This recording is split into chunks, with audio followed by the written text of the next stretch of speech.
नमस्कार ओमकार जी, बहुत-बहुत स्वागत है आपका।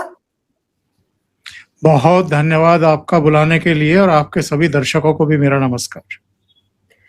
ओमकार जी, एसआईटी की जांच पड़ताल चल रही है, उनकी समय सीमा बढ़ा दी गई है। राम मंदिर चढ़ावा चोरी मामले में 8 लोग गिरफ्तार हो गए हैं। पूछताछ हो रही है, गोपाल राव है, उनका नंबर भी लगने वाला है। अनिल मिश्रा से पूछताछ हुई है, चंपत राय से पूछताछ हुई है। लेकिन जैसे-जैसे जांच का दायरा बढ़ रहा है, अब तो ये भी पता चल रहा है कि वीवीआईपी दर्शनों के नाम पर भी घोटाला हो रहा था, जिसमें टिन्नू यादव और गोपाल राव के बीच में अच्छी खासी साठगांठ थी। देखिए, पूरे प्रकरण में आरएसएस की, विश्व हिंदू परिषद की और बहुत हद तक मैं कहूँगा कि भारतीय जनता पार्टी नेतृत्व की भी स्थिति बड़ी असहज हो गई है। पर जो कुछ हुआ है ये अंजू जी, ये बेहद दुर्भाग्यपूर्ण है, बेहद दुर्भाग्यपूर्ण। कोई कल्पना नहीं कर सकता है कि राम के काज में लगे हुए हाथ, दिमाग और दिल वो इस तरह की बेईमानी भी कर सकते हैं, इस तरह की चोरी भी कर सकते हैं। जो एक चढ़ावा वहां पर आया है, जो दान लोगों ने दिया है, वो तो पूरी श्रद्धा के साथ दिया है। आप याद करिए ना उन दिनों को जब फैसला आ गया था सुप्रीम कोर्ट से और मंदिर निर्माण की तैयारियां चल रही थी, तो विश्व हिंदू परिषद और संघ के ही हाथ में था, बल्कि विश्व हिंदू परिषद के हाथ में था घर घर जाकर के चंदा अर्जित करना, ग्रहण करना। और उसमें हमारे और आपके जैसे लोगों ने भी आंख बंद करके जो हमारी क्षमताएं थी वो बिना सोचे समझे, चूंकि भगवान राम का घर बनने जा रहा था, तो हम लोगों ने दान दिया था। और दान का एक मूलभूत सिद्धांत है कि जो आपने दे दिया उसको आप याद भी नहीं करते, उसकी तरफ आप मुड़कर के भी नहीं देखते। यानी आपके हाथ से जो छूट गया वो किसी के लिए भी गया हो, फिर आप उसके बारे में ना तो पूछताछ करते, ना आप मुड़ करके देखते कि क्या दिया था क्या नहीं दिया था। तो ये एक विश्वास का एक संबंध होता है, एक आस्था से जुड़ा हुआ प्रश्न है। और यहां तो प्रभु राम से जुड़ा हुआ मसला था। तो इसमें भी अगर इस तरह की बेहयाई की गई है, बेशर्मी की गई है, चलिए मैं तो कहता हूं कि देर आए दुरुस्त आए, पता लग गया, रिकवरी हो गई, एफआईआर भी हो गई, गिरफ्तारियां भी हो गई। जिनको सीधे जिम्मेदार माना जा रहा था उन 2 शीर्ष पदाधिकारियों के इस्तीफे भी लिखवा लिए गए। अब यहां से जो नए नए खुलासे हो रहे हैं, जो अभी आपने बताया कि गोपाल राव और टिन्नू आनंद का कोई नेक्सस था वीआईपी दर्शन को लेकर के भी, तो ये सारी चीजें ये चौंकाती हैं। क्योंकि आम भक्तों में और दूसरे लोगों में, चलिए ठीक है, बहुत सारे ऐसे चेहरे होते हैं, बहुत सारे ऐसे पदों पर लोग होते हैं कि जिनको आप कह सकते हैं कि उनको एक एक्स्ट्रा आपने सुविधा दे दी कि वो लंबी लंबी 2-2 किलोमीटर लंबी लाइनों में न लग करके एक तरफ से आ जाएं। लेकिन अगर उसमें भी पैसा बनाया गया है और उनको वीआईपी कह करके उनको दर्शन कराए गए हैं, तो ये अगेन एक और कलंकित करने वाला एक कृत्य है। और अब जिस तरह के संकेत मिल रहे हैं, दत्तात्रेय का जो बयान आया है या जो दूसरे संकेत और संदेश मिल रहे हैं योगी आदित्यनाथ सरकार की तरफ से, जो बताया गया है कि बुलडोजर तैयार किए जा रहे हैं, जिन जिन ने यहाँ से पैसा चोरी करके अपने घर बनवाने का उपक्रम शुरू किया उन घरों को भी बुलडोज किया जाएगा। तो मैं इनको एक सकारात्मक संदेश, संकेत मानता हूं। लेकिन सबसे बड़ा प्रश्न ये कि देखिए 22 जनवरी 2024 और अब हम जुलाई 2026 में बात कर रहे हैं। 2.25 साल से ऊपर का समय हो गया है। वहां जो कुछ हो रहा था ऐसा तो है नहीं कि किसी को दिखाई नहीं दे रहा होगा।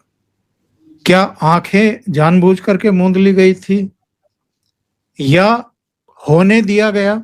ये बड़े प्रश्न हैं और इनकी जवाबदेही तय करनी होगी।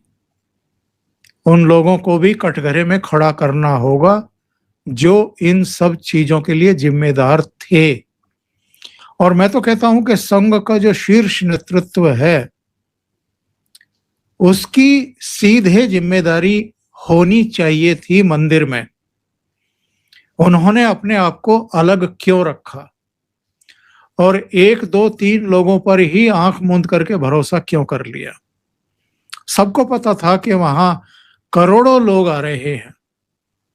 और एक फिगर आई थी बीच में जब महाकुंभ भी चल रहा था तो लोग केवल प्रयागराज नहीं जा रहे थे महाकुंभ में, वो अयोध्या भी जा रहे थे और काशी विश्वनाथ भी जा रहे थे। और दोनों ही जगह जो आमद थी उस समय और जो हर तरह की आमद, मतलब पैसे की भी, चढ़ावे की भी, वो कई गुना बढ़ गई थी।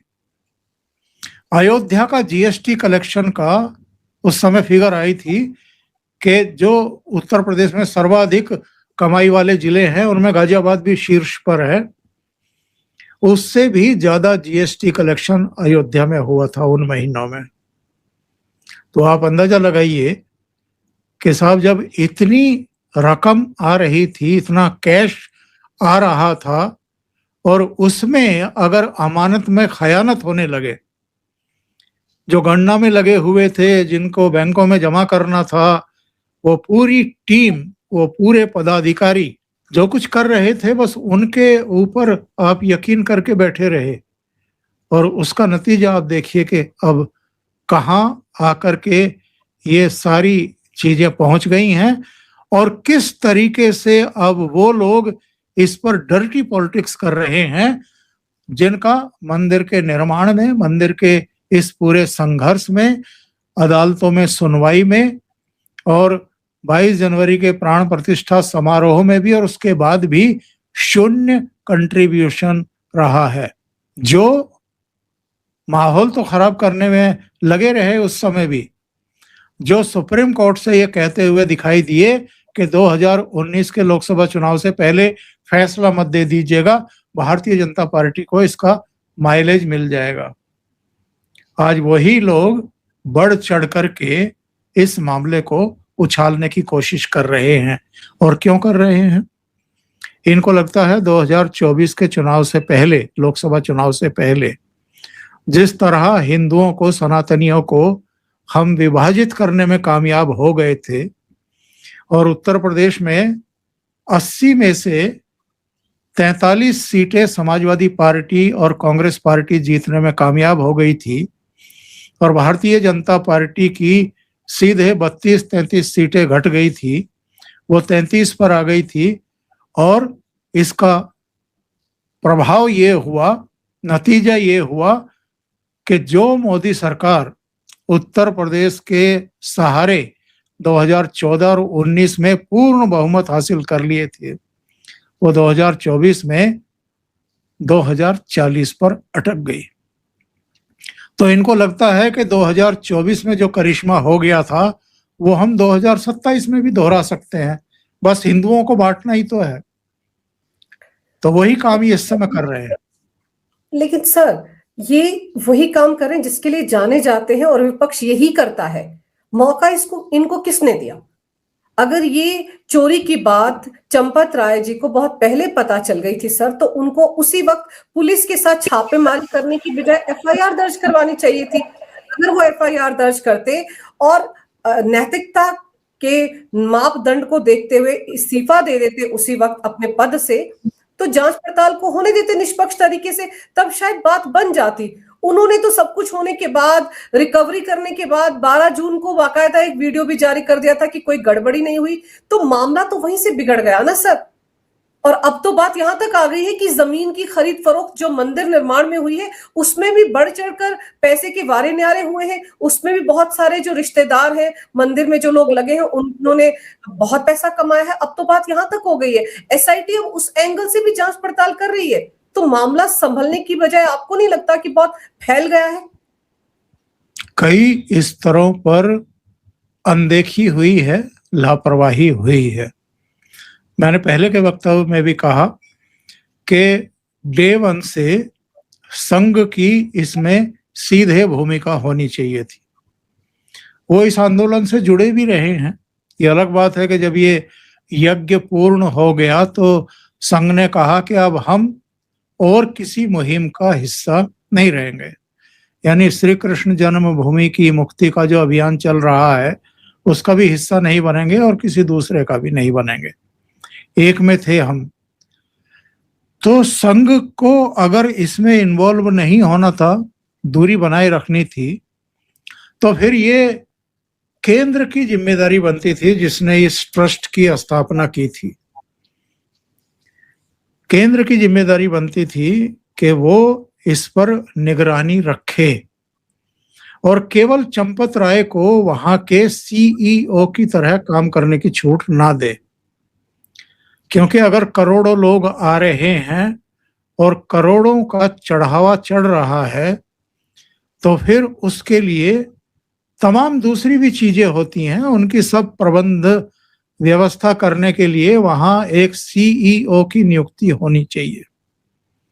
वो एक रिटायर्ड आईएएस या आईपीएस अधिकारी भी हो सकता है, रिटायर्ड जज भी हो सकता है, कोई भी जिसकी पृष्ठभूमि बहुत शानदार रही हो, जिसका ट्रैक रिकॉर्ड बहुत ही जानदार रहा हो और जिसको जाना जाता हो अपनी कर्तव्य निष्ठा के लिए, ईमानदारी के लिए, ऐसे व्यक्ति को वहां बैठाया जाना चाहिए था। एक पूरा तंत्र, एक पूरा सचिवालय वहां पर बनना चाहिए। तो ये लापरवाहियां उस स्तर पर हुई हैं। जहां तक प्रश्न है कि चंपत राय को पहले पता चल गया था, तो जो चंपत राय के बयान आए हैं, जो घटनाक्रम है उसके अनुसार तो मई में ही बिल्कुल शुरू में इनको पता चला था। ये लोग मंदिर प्रशासन के ही कुछ लोगों को लेकर के और कुछ पुलिस वालों को लेकर के उसके घर गए थे। वहां से करीब 5 लाख रुपया बरामद किया था, कैश बरामद किया था। और उस समय शायद चंपत राय ने ये कहा था कि हम एफआईआर भी कराएंगे इसके खिलाफ, लेकिन वो चीजें लिंगर ऑन हो गई। और उसके बाद मुझे लगता है, मेरा ये मानना है कि या तो चंपत राय डरे हुए थे या चंपत राय इस मामले को बाहर आने से होने वाली बदनामी से आशंकित थे, या उनको लगता था कि समय रहते मैंने ऊपर क्यों नहीं बताया। ऊपर मतलब राज्य सरकार को, राज्य के मुखिया को या पीएमओ को या नृपेंद्र मिश्रा को, किसी को तो कम से कम वो विश्वास में लेते। लेकिन वो चीजें लैक की हैं कहीं ना कहीं। जहां तक जमीनों की खरीद फरोख्त का सवाल है, उसमें अगेन मैं वही कहूंगा कि जब सारी चीजें आप एक आदमी के ऊपर छोड़ देंगे या उनके आसपास के लोगों के ऊपर छोड़ देंगे तो फिर तमाम तरह की लेकिन किंतु परंतु की गुंजाइश बच जाती है। अब तो तरह तरह की खबरें आ रही है निकल करके, लेकिन क्या उसी समय इन चीजों को चेक नहीं किया जाना चाहिए था, क्रॉस चेक नहीं किया जाना चाहिए था? वहां जमीन जब ली जा रही थी, अधिग्रहित की जा रही थी, उनकी वास्तविक कीमत क्या थी, मार्केट रेट क्या था, उनके बैनामे भी किए गए होंगे, सारी चीजें होती हैं। तो उसी समय एक क्रॉस चेक वाला जो है तंत्र वहां विकसित करके इन चीजों को देखना चाहिए था। बहरहाल जितना अब चल रहा है, हो रहा है, मुझे लगता है कि अभी भी अच्छे के लिए हो रहा है जो भी हो रहा है। बिल्कुल सर, अभी तो योगी जी ने एसआईटी बना दी है तो बहुत सारे खुलासे हो रहे हैं, उसका दायरा भी बढ़ा दिया गया है, समय सीमा भी बढ़ा दी गई है, 15 जुलाई तक जांच पड़ताल करेगी एसआईटी। लेकिन सर, वीएचपी और आरएसएस, आपको लगता है इन्होंने बहुत देर बाद रिएक्ट किया? चंपत राय पर भी सीधे सीधे आरोप लग रहे हैं, अनिल मिश्रा भी पूरे के पूरे मामले में फंस गए हैं। तो आपको लगता है कि अब जाकर उन्होंने रिएक्ट किया जब उनको लगा कि इनको बचाया नहीं जा सकता? देखिए, बात यह है कि बहुत सारे संगठन, बहुत सारी हस्तियां, सरकार के दोनों अंग, प्रदेश के भी और केंद्र के भी, जो शीर्ष पदों पर बैठे हुए हैं लोग हैं, वो चाहे संघ में हैं, वीएचपी में हैं या बीजेपी में हैं या सत्ता शीर्ष पर बैठे हुए लोग, सबको इस घटना ने असहज कर दिया है। संघ इस तरह की गतिविधियों के लिए नहीं जाना जाता है, तो संघ में भी अब इस पर विमर्श हुआ होगा और फिर ये दायित्व दत्तात्रेय होसबले को सौंपा गया कि आप सामने जाइए, अपना पक्ष रखिए। और उन्होंने बहुत संतुलित तरीके से, बहुत सही शब्दों में अपनी पीड़ा व्यक्त की है और मुझे लगता है अपनी सीमाएं भी बताई हैं और कहाँ तक वो दायित्व निभा सकते हैं उन्होंने संभवतः ये भी रेखांकित करने की कोशिश की। देखिए, बात ये है कि बहुत सारी घटनाएं हो जाती हैं अंजू जी, कुछ चीजों पर किसी का भी नियंत्रण नहीं होता है। अच्छे अच्छे पाक साफ लोग भी कई बार बदनामी के शिकार हो जाते हैं। तो यहाँ बदनामी हुई है, प्रश्न चिन्ह उठे हैं, खामियां पाई गई हैं, लापरवाहियां भी रेखांकित हुई हैं। अब यहां से आगे क्या, मेन बात ये है। तो जहां जहां गड़बड़ियां हुई हैं, जहां जहां खामियां रही हैं, उनको तो दुरुस्त किया ही जा रहा है। लेकिन आगे न केवल राम मंदिर की व्यवस्थाओं में, बल्कि जितने भी प्रतिष्ठित इस तरह के, भाई चाहे उज्जैन में महाकाल हो, सोमनाथ हो, बाबा विश्वनाथ हो, ऊपर केदारपुरी और तमाम दूसरी, केवल एक राज्य का विषय नहीं है। ये नहीं है कि योगी जी के शासन के तहत ही जो मध्य प्रदेश में उज्जैन है, गुजरात में सोमनाथ है, उत्तराखंड में केदारपुरी है, बाबा केदारनाथ, बद्रीनाथ, इन सब की व्यवस्थाओं को जरा ठीक तरीके से देख लेना चाहिए और आगे कोई और इस तरह की चीजें असहज करें, उससे अभी से बचा जाए, देखा जाए। जो गंदे लोग हो सकते हैं, जिनकी मानसिकता दूषित हो सकती है, प्रदूषित हो सकती है, ऐसे लोगों को अभी इन चीजों से अलग किया जाए। सर, अब जिस तरह से इस मामले में राजनीति हो रही है, पहले तो कूद कूद कर अखिलेश यादव ने ये दिखाने की कोशिश की कि मैं तो विसल ब्लोअर हूं, मैंने ही सबसे पहले बताया कि देखिए कैसे चंदे में चोरी हो रही है। लेकिन जब से टीनू यादव का नाम आया तो यही अखिलेश थे जिन्होंने कहा था अरे सीसीटीवी बंद कर दो, लाइटें बंद कर दो, वो अपने आप चोरी किया हुआ चढ़ावा चढ़ाकर चले जाएंगे, क्या है संतों के खिलाफ एसआईटी बैठेगी, जांच पड़ताल होगी। वो भूल गए कि जिन पे आरोप लग रहे हैं वो साधु संत नहीं है, वो कर्मचारी हैं, चोरी उन्होंने की है। लेकिन अब वही अखिलेश यादव देखिए उन्होंने किस तरह का ट्वीट किया है, आप देखिए अब वो टिन्नू यादव को बचाते हुए नजर आ रहे हैं। अब वो ये तंज कस रहे थे, एक्स पर उन्होंने लिखा फुनगी को फांसी, शाख को माफी, बता दें कि राम मंदिर चढ़ावा चोरों पर आरोपी टिन्नू यादव के भाई दिनेश यादव ने कहा है कि बड़े लोग खुद को बचाने के लिए छोटे लोगों को फंसा रहे हैं। सर, टिन्नू यादव को लेकर तो कितने खुलासे हो चुके हैं, 70 कमरों वाला उसका हॉस्टल है, वो एक ऑटो रिक्शा चालक ही तो था, सबसे ज्यादा विश्वास पात्र था वो चंपक राय का। अब उसको बचाने के लिए, क्योंकि वो यादव है, समाजवादी पार्टी से कहीं ना कहीं उसका रिश्ता है, कूद गए हैं अखिलेश यादव खुलकर। यह तो मोहन यादव के बचाव में भी आ गए थे। मोहन यादव तो इनकी पार्टी से कोई संबंध नहीं रखते हैं ना। उन पर जब पिछले दिनों अटैक हुए, कांग्रेस ने और कुछ दूसरे लोगों ने अटैक किए कि उनके मुख्यमंत्री बनने के बाद उनकी परिवार की प्रॉपर्टी जो है वो बढ़ गई है, तो बचाव करने वाले पहले विपक्षी नेता अखिलेश यादव ही थे। तो उनको एक्चुअल में ये लगता है ना कि उनके पल्ले में अब 2 ही तो बचे हैं और एक यादव अभी उनके पास हैं, कहीं जा नहीं रहे हैं।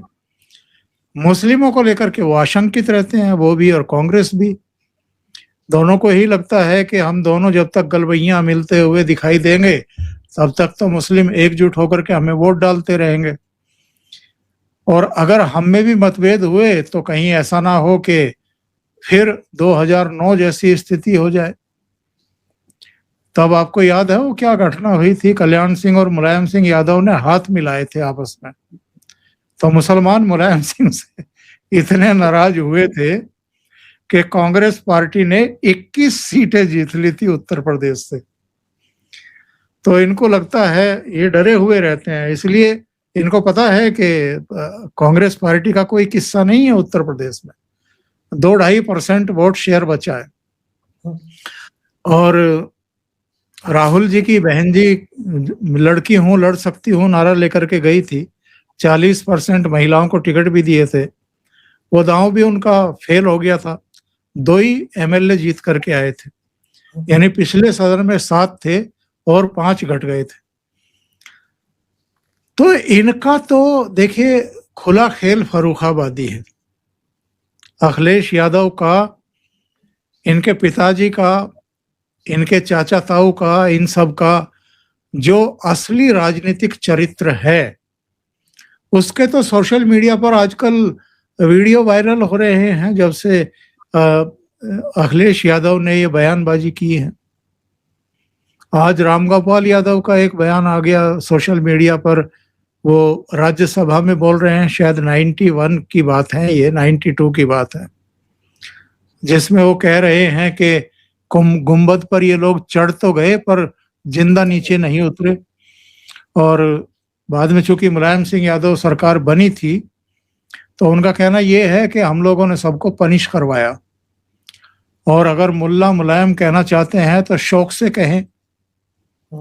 यानी अपने को मुसलमानों के साथ अगर कोई जोड़ रहा है तो उससे इनको खुशी होती थी, क्योंकि इससे इनको तुष्टीकरण की राजनीति को आगे बढ़ाने में मदद मिलती थी।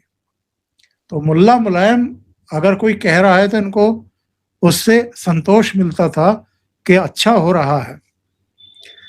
और यही अखिलेश की भी है। इन लोगों को लगता है कि 2024 के लोकसभा चुनाव से पहले जैसे ये हिंदुओं को, सनातनियों को बांटने में कामयाब हो गए थे, इस घटना को जितना उछालेंगे।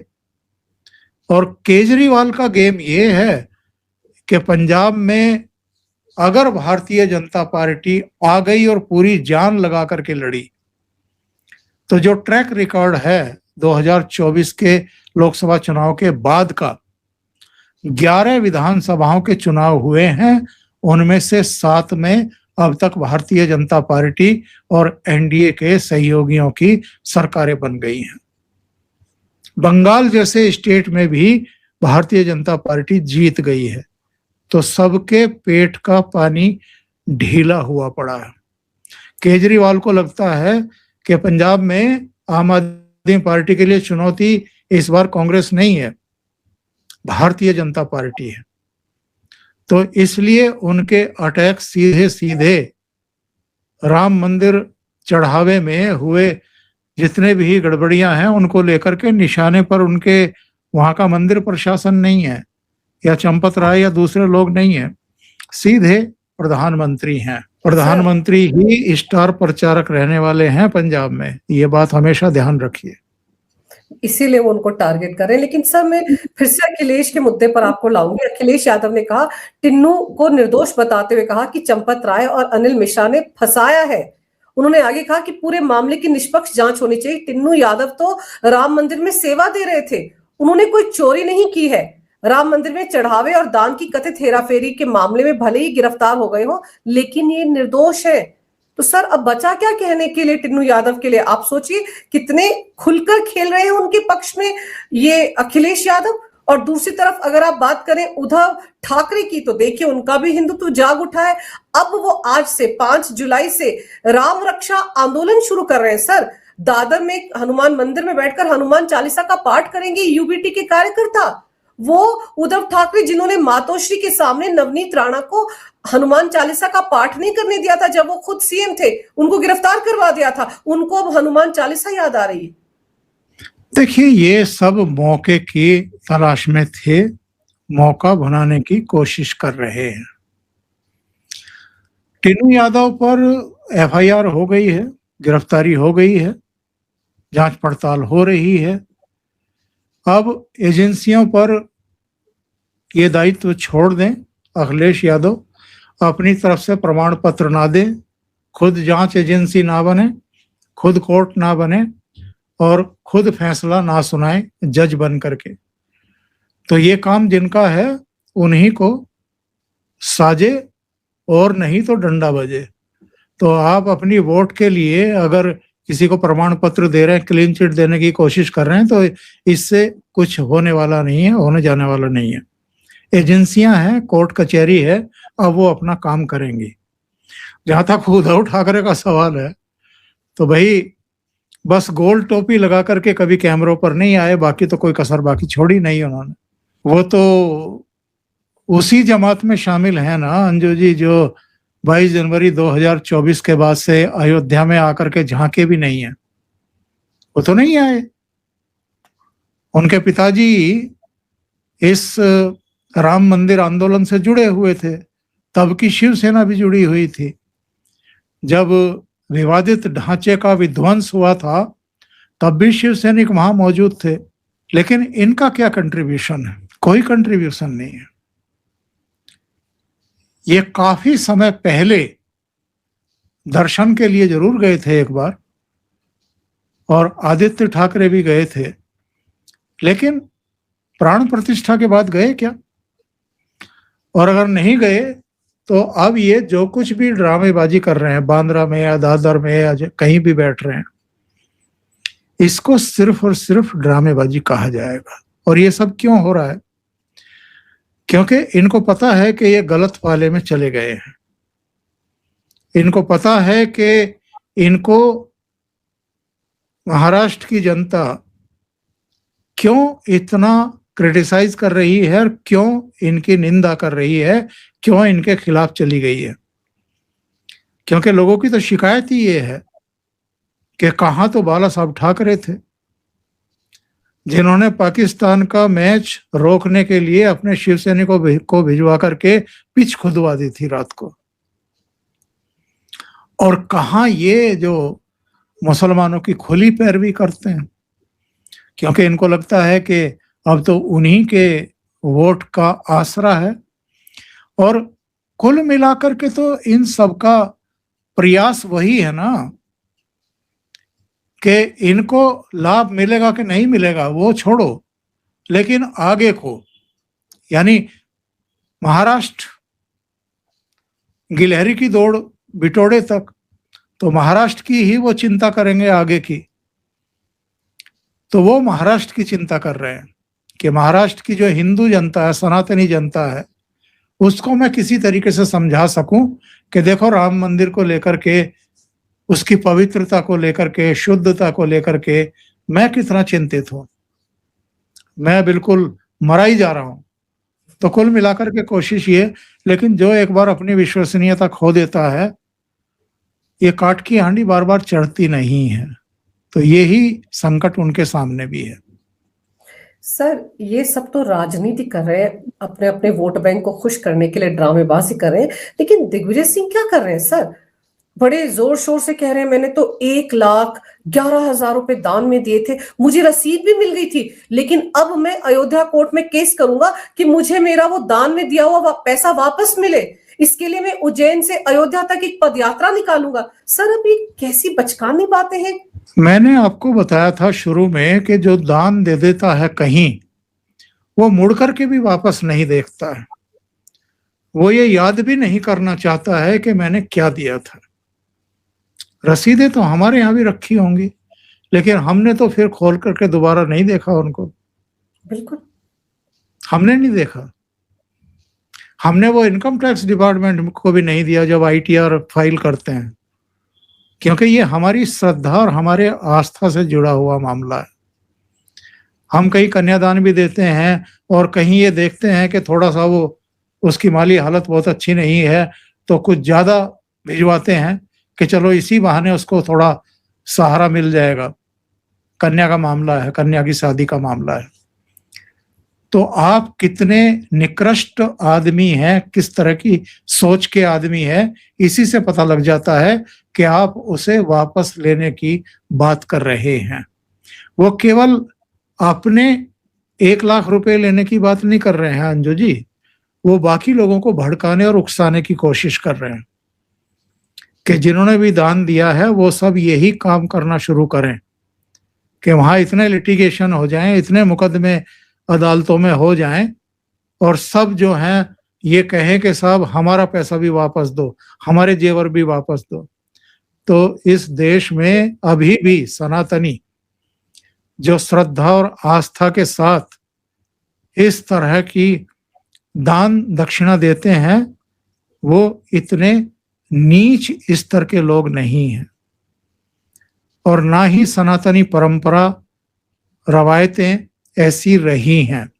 इतिहास उठा करके देखें, उसको पढ़ें, किस किस तरह के दान दिए गए हैं। तो ये लोग जो ढोंग कर रहे हैं, पाखंड कर रहे हैं, जिस तरह का नाटक नौटंकी कर रहे हैं, मुझे लगता है कि कोटि कोटि सनातनी इनको बहुत अच्छे तरीके से जानते और समझते हैं। सर ये तो ये चाहते थे कि ये खुलासा होने के बाद कि चंदा चोरी हो रही है, जो राम भक्त हैं वो अयोध्या ना आए, लेकिन आप देखिए तांता लगा हुआ है। आज भी लाखों की तादाद में राम भक्त अयोध्या पहुंच रहे हैं, चढ़ावा भी चढ़ा रहे हैं, वहां पर कहीं कोई कमी नहीं आई है, बल्कि चढ़ावे में बढ़ोतरी हुई है। अब तो ये बताया जा रहा है कि हर रोज 25 लाख ज्यादा चढ़ावा वहां पर चढ़ाया जा रहा है। तो इनके जो मंसूबे थे वो तो नाकाम रहे, सनातनियों को कोई फर्क नहीं पड़ा, लेकिन इनको फर्क पड़ रहा है क्योंकि इनका एक खेला हुआ दाव उल्टा पड़ गया है। और अब जैसे आप बता रहे दिग्विजय सिंह जो चाल चल रहे हैं, उनकी कोशिश है कि और लोग भी भड़के, लेकिन उनको समझ में आना चाहिए कि बड़ी सब्र के साथ 550 साल सनातनियों ने इंतजार किया, जिसके बाद राम भगवान का भव्य मंदिर अयोध्या में बना है, और उनमें अभी भी बहुत सब्र है। उनको पता है कि योगी आदित्यनाथ वहां बैठे हुए हैं, वो एक भी दोषी को बचने नहीं देंगे। बिल्कुल सही बात आप कह रही हैं। देखिए, योगी आदित्यनाथ एक प्रामाणिक नेतृत्व है। जब आप योगी आदित्यनाथ का नाम ले देते हैं तो फिर उसके बाद किसी तरह की कोई लेकिन किंतु परंतु करने की जरूरत ही नहीं है। आप आंख मूंद करके भरोसा कर सकते हैं कि उनके राज्य में कहीं कोई गड़बड़ी हो गई ना, किसी ने कानून को अपने हाथ में लिया हो, कोई हेरा फेरी की हो, कोई भ्रष्टाचार कदाचार किया हो, यौनाचार किया हो, बच नहीं सकता वो। और वही हम होते हुए देख रहे हैं। आप देखिए कितनी तेजी से कार्रवाइयां हुई है। ऐसा और किसी केस में मुझे याद नहीं आ रहा है। एफआईआर दर्ज होना, पहले एसआईटी का गठन होना, फिर उसकी रिपोर्ट समय से आ जाना, एफआईआर दर्ज होना, गिरफ्तारियां शुरू हो जाना, शिकंजा कसा जा रहा है, बुलडोजर तैयार हो रहे हैं। और वहां आप देखिएगा एक आमूल चूल बदलाव हर स्तर पर, सारी व्यवस्था में अब आपको दिखाई देगा। सर जी 6 तारीख को जो ट्रस्ट की बैठक होने जा रही है, उसमें आपको लगता है क्या होगा? क्योंकि ट्रस्ट के लोगों में भी आपस में ट्रस्ट तो रहा ही नहीं है। ट्रस्ट के ही एक ट्रस्टी हैं जो सवाल उठा रहे हैं कि चंपत राय मनमानी करते थे, गोपाल राव की सांठगांठ थी बहुत सारे लोगों के साथ, अनिल मिश्रा, इन सबकी गिरफ्तारी होनी चाहिए। और ट्रस्ट की बैठक में क्या होगा? आपको लगता है पूरा ट्रस्ट भंग करने की भी तैयारी हो सकती है? नहीं, देखिए अभी से इस बारे में कोई कयासबाजी लगाना ठीक नहीं होगा। ट्रस्ट की बैठक हो जाने दीजिए, उसके नतीजे भी आ जाएंगे। उस दिन नहीं आएंगे, 1-2 दिन बाद आ जाएंगे। ट्रस्ट में बैठे हुए सब लोग गैर जिम्मेदार नहीं हैं, वो बहुत सुलझे हुए लोग हैं। और ट्रस्ट चूंकि होम मिनिस्ट्री ने बनाया था और प्रधानमंत्री की सलाह से बनाया गया था, तो हमें इस बात पर भरोसा होना चाहिए कि जो उत्तर प्रदेश में लीडरशिप है और जो केंद्र में इस समय लीडरशिप है वो बहुत ही प्रामाणिक है, बहुत ही ईमानदार है। उसकी नीयत पर किसी तरह का कोई शक नहीं किया जा सकता। तो जो भी होगा मुझे लगता है कि बेहतरी के लिए ही होगा। अब देखते हैं कि 6 तारीख को इस बैठक में सच में क्या होता है। ट्रस्ट में कितने ऐसे ट्रस्टी हैं जिनको इन तीनों पर भरोसा नहीं रह गया है, और जांच पड़ताल तो लगातार चल रही है, लेकिन विपक्ष जिस तरह से अपनी राजनीतिक रोटियां सेकने में लगा हुआ है, वो जो कहते हैं ना फर्जी राम भक्त बनकर, उनकी भी पोल पट्टी धीरे धीरे करके खुल रही है। लेकिन इतना जरूर है कि इस मामले में कहीं ना कहीं ठेस तो पहुंचाई है राम भक्तों को, और उन सबको भरोसा है कि योगी आदित्यनाथ ने जब एसआईटी का गठन किया है तो दूध का दूध पानी का पानी जरूर होगा। आपने सर समय निकाला, बहुत विस्तार से इस विषय पर बहुत अहम जानकारी मेरे दर्शकों को दी। आपका बहुत बहुत धन्यवाद। नमस्कार। भारत माता की जय। वंदे मातरम। जय हिंद। जय हिंद।